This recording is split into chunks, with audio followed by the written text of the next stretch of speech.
Hey guys, आप सब लोग का स्वागत है हमारे channel exam cracker with TV में। आज जो हम लोग बात करने वाले हैं LRB, that is legal and regulatory aspects of banking, JAIIB का class number 5 2021।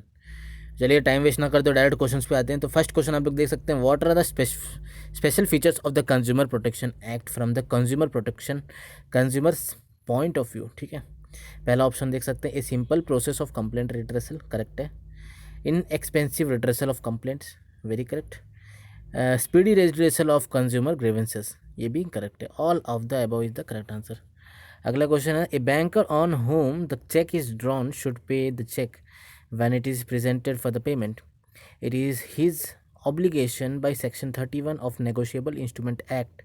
A banker is bound to honor his customer's check to the extent of the fund available, in which circumstances that a banker refuses payment.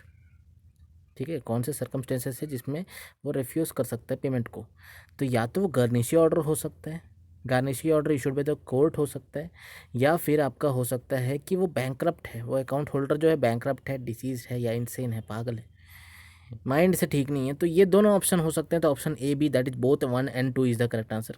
अगला है, a lease is a dash transfer of property. Lease क्या चीज़ है? Partial है। Lease क्या होता है? मान के चले मैं आपको लीज के लिए दे रहा हूँ और रहने दे रहा हूँ, तो कोई पार्शियल, वो परमानेंट तो नहीं है कि आप हम ज़िंदगी भर रह सकते हैं। वो पार्शियल होता है या लिमिटेड होता है। पार्शियल और लिमिटेड लगभग लगभग सेम है, फिर पार्शियल या लिमिटेड होता है, एब्सोल्यूट बिल्कुल नहीं होता। तो आइदर बी और C is the correct answer. अगला है, once a mortgage always a mortgage. This sentence is absolutely true. This sentence is absolutely true. ठीक है। अगला है, as per definition under section 5B of banking regulation act 1949 होना चाहिए। ठीक है, बैंकिंग रेगुलेशन एक्ट 1949 होना चाहिए, यहाँ पे मिस्टेक है। Which of the following is not correct in the context of banking business. तो आप लोग यहाँ पे देख सकते हैं, accepting deposit and giving loans out of such deposits, very correct. Deposits are accepted from public, very correct. Banks can not refuse to accept deposits howsoever offers. कोई भी डिपॉजिट आ जाता है, आप लोग डिपॉजिट ले लेते हैं, ऐसा बिल्कुल भी नहीं है। अगर डिपॉजिट में आपको डाउट आ रहा है कि कोई सस्पेंशन है, इसमें आपका कुछ मतलब कुछ सस्पिशियस है डिपॉजिट, या कोई कोई ना कोई आपको अगर डाउट हो रहा है, तो उस डिपॉजिट को आप लोग मना भी कर सकते हैं कि कहाँ से है आप, और नेगोशिएट कर सकते हैं कि क्या है ये डिपॉजिट, कहाँ से ला रहे हो भाई आप, डिपॉजिट कहाँ से ला रहे हो, क्या है, कैसे आया आपके पास इतना पैसा, ये चीज़ आप पूछ सकते हैं। तो ऐसा ज़रूरी नहीं है कि रिफ्यूज़ नहीं कर सकते, रिफ्यूज़ किया जा सकता है। लास्ट है, accepting deposits and investing such deposits, very correct. तो आंसर हो जाएगा 3, जो कि फॉल्स है आपका। अगला है, principal function of banks are accepting deposits, correct. Lending and investment, very correct. Non fund business and remittance and services, very very correct. तो all of the above इसका correct answer है। अगला, the essential features of securitization are acquisition of financial assets by the securitization and or a construction company, correct है। The assets may be NPA or standard, very correct. On sale of assets goes out of the books of the originator, very correct। तो all of the above इसका correct answer हो जाएगा। अगला है, from the following which function is of securitization company. Securitization company क्या करता है? Acquire करता है फाइनेंशियल एसेट्स, किसी भी एनपीए होल्डर से एक्वायर करता है। ठीक है, तो ओरिजिनेटर से एक्वायर करता है। ऑप्शन नंबर डी आप लोग देख सकते हैं, acquisition of financial assets from the originator. अगला है, एनी सिक्योरिटाइजेशन कंपनी में act as an agent for the bank, for any bank or financial institution, for the purpose of recovering their dues from the borrower, very correct. Act as a manager of for the secured asset, very correct. Act as a receiver if appointed by any court or tribunal, very correct। तो option हो जाएगा आप लोग का all of the above। अगला, among the following which documents are not mandatory, which is not mandatory to be submitted to the registrar along with the incorporation application by the private company। कौन सा चीज़ mandatory नहीं है? Address of the registered office undertaking, ये mandatory नहीं होता है, ये ज़रूरी नहीं होता है। लेकिन undertaking and statement of capital very very mandatory. And statement of the capital and list of director, very mandatory. And list of directors and statement of capital, ये तो सेम है आपका, सी एंड डी तो सेम है। तो address of registered office and undertaking is not necessary, it is not mandatory. ठीक है, A answer हो जाएगा। अगला है, which of the following one stamps where documents are required to be stamped. तो adhesive revenue stamp, very important. Special adhesive embossed stamp, very important. Bill of exchange stamps are also very important. So all of the above is the correct answer।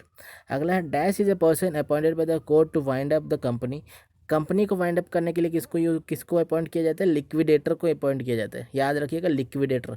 अगला execution of a will is interested to, कौन करता है, ये करता है आपका executor, ठीक है, एग्जीक्यूटर आप लोग इसका करेक्ट आंसर हो जाएगा। अगला है आपका when the rules framed by the central government under the act get valid, ठीक है, कौन सा जब रूल है वो कब वैलिड होगा, तो वो तभी वैलिड होगा जब दोनों पार्लियामेंट के हाउस जैसे लोकसभा एंड राज्यसभा उसको अप्रूव कर देंगे, तब जाके वैलिड होगा। तो option number D, when both the houses of the parliament approve the rules of framed, ठीक है, आंसर डी हो जाएगा। अगला है when a customer deposit certain valuables bond securities और other documents with the bank for their safe custody, the bank besides becoming a trustee also becomes a, मतलब कोई भी आप डॉक्यूमेंट जमा कर रहे हैं बैंक में, तो बैंक क्या हो जाता है, बैंक हो जाता है बेली, बैंक क्या हो जाता है, बेली हो जाता है, ठीक है।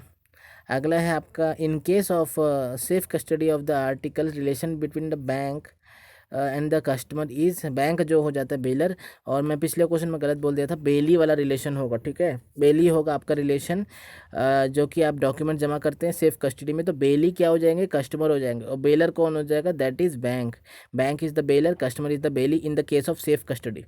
अगला बात किया जाए तो when A bank lends money, the relation between the bank and the customer, जब बैंक मनी लेंड करता है, या देखो दो क्वेश्चन होता है, या तो बैंक मनी लेंड कर रहा है या तो बैंक डिपॉजिट एक्सेप्ट कर रहा है।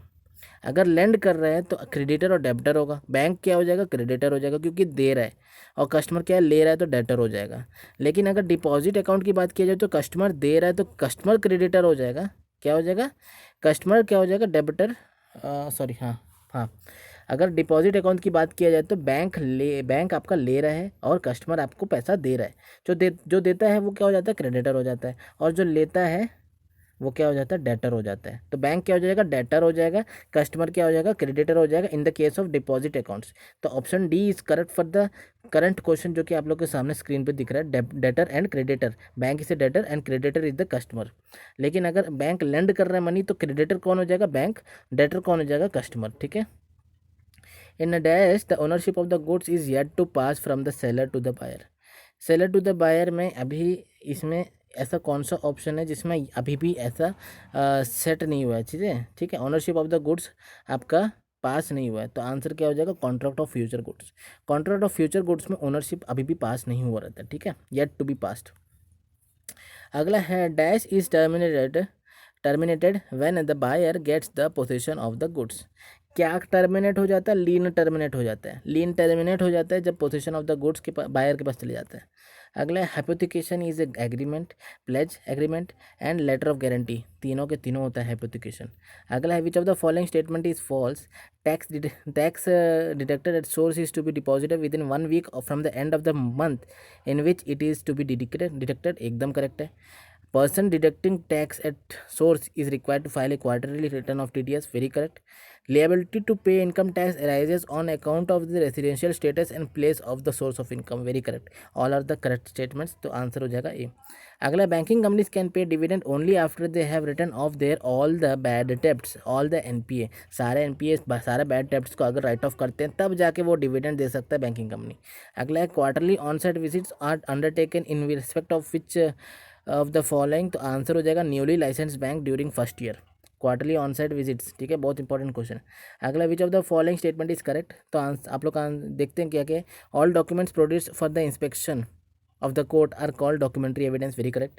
Primary document mean original document itself, very correct. Certified copies are secondary evidences, ये भी करेक्ट है, कॉपीज तो सेकेंडरी होगा ना, और ओरिजिनल जो होता है वो प्राइमरी होगा। अगला है ऑल सही होगा ना, इसका all of the above correct है।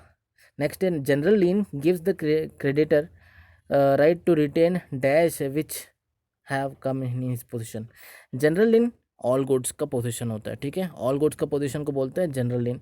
सेकंड क्वेश्चन है आपका particular lien gives the creditor right to retain, अगर पर्टिकुलर लीन की बात की जाए तो स्पेसिफिक गुड्स हो जाएगा, लेकिन अगर जनरल लीन की बात किया जाए तो ऑल गुड्स हो जाएगा, क्लियर है, पर्टिकुलर लीन स्पेसिफिक गुड्स।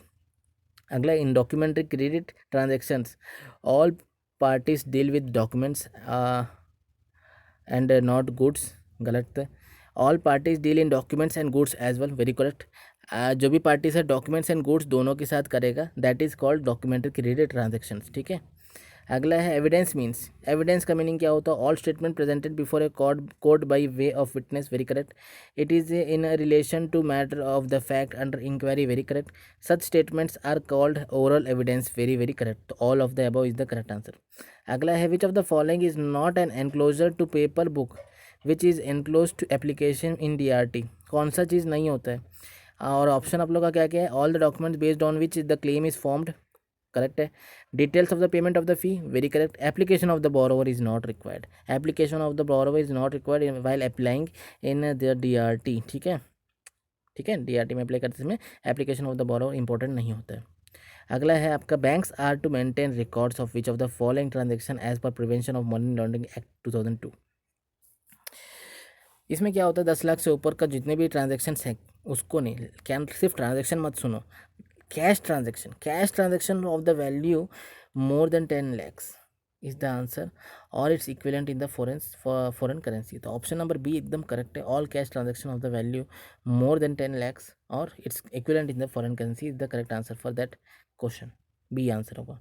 अगला, if the liability of one surety is discharge by the creditor, liability of other surety is. एक श्योरिटी का डिस्चार्ज कर देने का मीनिंग ये नहीं है कि दूसरे का भी श्योरिटी का डिस्चार्ज हो गया. दूसरा श्योरिटी का डिस्चार्ज नहीं होता, नॉट डिस्चार्ज होगा दूसरा श्योरिटी का. ठीक है. अगला है which of the following statement is correct regarding filing an appeal with debt recovery appellate authority. An appeal can be made with appellate authority against the order of DRT, correct है. Appeal can be filed with requested fee, ये भी correct है. A debtor has to deposit specified amount of डेब्ट with ability, ये भी correct answer है. तो all of the above इसका करेक्ट आंसर होगा. Under the SARFAESI act who has the power to condone मतलब आपका माफ़ कर देना, डिले को हटा सकते हैं इन फाइलिंग ऑफ पर्टिकुलर्स. कौन इसको हटा सकते हैं, कौन इसको नेगलेक्ट कर सकता है? ये आंसर हो जाएगा आपका सेंट्रल रजिस्ट्रार के पास ये पावर होता है कि वो नेगलेक्ट कर सकता है डिले को. अगला है which of the following statement is false. First option देखते हैं. An open cheque can be presented by the payee to the payee banker and is paid over the counter, very correct. A cross cheque can not be paid across, यहीं से समझ में आ रहा है cross cheque can not be place, ये भी correct है. A cross order cheque can be negotiate हो सकता है लेकिन पेड नहीं हो सकता है क्रॉस, ठीक है, in the counter. Open cheque counter में पेड हो सकता है एंड क्रॉस चेक काउंटर में पेड नहीं हो सकता वो, लेकिन आपका क्रॉस ऑर्डर चेक जो है नेगोशिएटेड हो सकता है. ठीक है. और लास्ट ऑप्शन दिया है आपका, if a cheque bears a date 3 months prior to the date of the presentation it is consider to be a valid cheque. Valid नहीं होता है, स्टेल चेक हो जाता है अगर 3 महीने बाद आपका दिखाते हैं तो. जैसे मान के चलिए जून का डेट है तो जुलाई, अगस्त, सितंबर का अगर वो स्टेल हो जाएगा. ठीक है, तो ये आपका डी गलत है, वो वैलिड नहीं होगा, इनवैलिड हो जाएगा. अगला, in case of the death of the customer banking accounts of that customer are stopped only when the banker receives. Banker के पास अगर उसके कोई डेथ सर्टिफिकेट नहीं आता, अगर उसको पता नहीं चलता बैंकर को कि उसका डेथ हो गया, तब तक उसको स्टॉप नहीं कर सकता, अकाउंट को बंद नहीं कर सकता. तो आंसर हो जाएगा ऑप्शन नंबर डी, एक्चुअल और constructive notice of the customers death. अगला है state bank has to act as dash and carry out central government business. State bank को agent of the reserve bank बोलते हैं. क्या बोलते हैं? स्टेट बैंक को agent of the reserve bank. अगला है अकॉर्डिंग टू द सेक्शन 15 ऑफ negotiable instrument act when the maker और holder of a negotiable instrument science the same for the purpose of the negotiation on A slip of the paper it is called. क्या कहलाता है? Negotiable में जो endorsement होता है उसको क्या बोलते हैं? एलॉन्ज बोलते हैं. एलॉन्ज बहुत इंपॉर्टेंट क्वेश्चन, बहुत बार आया हुआ है. एलॉन्ज इसका आंसर होगा. The monetary and credit policy statement of the RBI is called, what it called? that is called annual policy statement बोलते हैं इसको. अगला है an letter of credit which authorizes the advising bank to transfer at the request of the beneficiary the credit available in the whole or in the part or to one or more other beneficiary is known as. ये बोल रहे हैं कि letter of credit को transfer करने की बात कर रहे हैं, तो ट्रांसफ़र जब करेंगे तो क्या होगा? ट्रांसफरेबल लेटर ऑफ क्रेडिट होगा. ट्रांसफरेबल लेटर ऑफ क्रेडिट होगा, तो ऑप्शन नंबर सी इसका आंसर हो जाएगा, ट्रांसफरेबल लेटर ऑफ क्रेडिट. अगला है which of the following statement relating to chief metropolitan magistrate और district magistrate assisting the secured creditor in taking position of the secured asset is false. कौन सा false है? तो अगर आप लोग चारों ऑप्शन पढ़ेंगे तो फोर्थ ऑप्शन में बोल रहा है कि अप्लाई होगा सारे केसेस में, ये गलत है। जो केस में अप्लाई होना वहीं पे केस होगा, हर जगह एफिडेविट की जरूरत नहीं है। तो ऑप्शन नंबर 4 यहाँ पे आंसर हो जाएगा इसका। नेक्स्ट क्वेश्चन बहुत इंपॉर्टेंट है। Director of A banking company should not have dash in any other company. Director of the banking company should not have substantial interest in any other company. तो इसका answer हो जाएगा B, substantial interest. तो ये कुछ questions थे multiple choice MCQ जो कि आप लोग के related to class number 5 of LRB JIB preparation 2021 के थे। अगर आप लोग को पसंद आता तो इसको ज़रूर लाइक एंड शेयर कीजिएगा अपने सारे ग्रुप्स में। एंड नेक्स्ट वीडियो के लिए तैयार रहिए एंड अच्छे से पढ़ते रहिए।